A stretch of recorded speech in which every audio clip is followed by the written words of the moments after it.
வணக்கம் நண்பர்களே, இன்னைக்கு நம்ம இந்த வீடியோல என்ன பார்க்க போறோம்னா உலக புத்தகங்களின் தலைநகர் எது தெரியுமா? அதை பற்றி பார்க்க முன்பு நம்ம சேனலை சப்ஸ்கிரைப் பண்ணலனா இப்பவே சப்ஸ்கிரைப் பண்ணிக்கோங்க.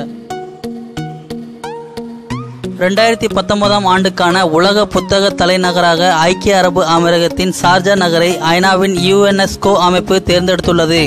மக்களிடையே புத்தகங்களை படிக்கும் பழக்கத்தை ஊக்குவிக்கும் வகையில் உலகின் பல்வேறு பகுதிகளில் சிறப்பு நிகழ்வுகளை யுனெஸ்கோ ஏற்பாடு செய்து வருகிறது.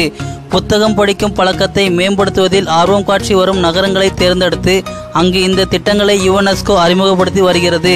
அந்த நகரங்களுக்கு புத்தக தலைநகர் என்று சிறப்பு அந்தஸ்தையும் யுனெஸ்கோ வழங்குகிறது. அந்த வகையில் வரும் 2019 ஆண்டுக்கான உலக புத்தக தலைநகராக ஷார்ஜா நகரம் தேர்ந்தெடுக்கப்பட்டுள்ளது.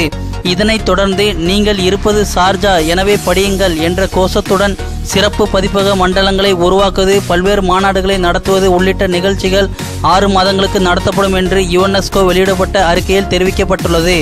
2019 ஆண்டில் உலக புத்தகம் மற்றும் காப்புரிமை தினமான ஏப்ரல் மாதம் 29ஆம் தேதி இந்த நிகழ்ச்சிகள் தொடங்கும் என யுனெஸ்கோ தெரிவித்துள்ளது. கடந்த 2003ஆம் ஆண்டின் உலக புத்தக தலைநகராக டெல்லி தேர்ந்தெடுக்கப்பட்டது என்பது குறிப்பிடத்தக்கது. இந்த மாதிரி பல சுவாரஸ்ய தகவல்களை தெரிந்து கொள்ள நம்ம சேனலை சப்ஸ்கிரைப் பண்ணலனா இப்போவே சப்ஸ்கிரைப் பண்ணிக்கோங்க.